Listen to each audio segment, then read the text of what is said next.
अस्सलाम वालेकुम।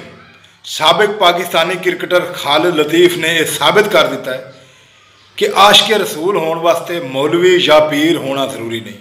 ये जरूरी नहीं कि तुहाडे मूँह ते दाढ़ी होवे तां ही तुसीं आशिक़े रसूल हो सकते हो। एक क्लीन शेव बंदा भी आशिक़े रसूल हो सकता है।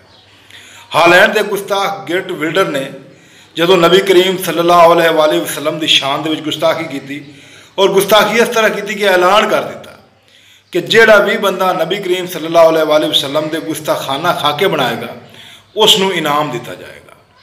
जदों यह गल तमाम मौलवियों के, तमाम पीरां के, तमाम दाढ़ी वालों के सिरों तो गुजर के खालिद लतीफ़ तक पहुँची तो उस ऐलान किया कि जेड़ा बंदा इस गिल्ट विल्डर नू कतल करे सी, मैं अपनी जिंदगी की सारी जमा पूंजी उसनू बतौर इनाम पेश कर दी। ये गल यहूदियों नू हजम नहीं हुई तो यहूदियों उस हालैंड की अदालत खालिद लतीफ़ के खिलाफ केस कर दिता।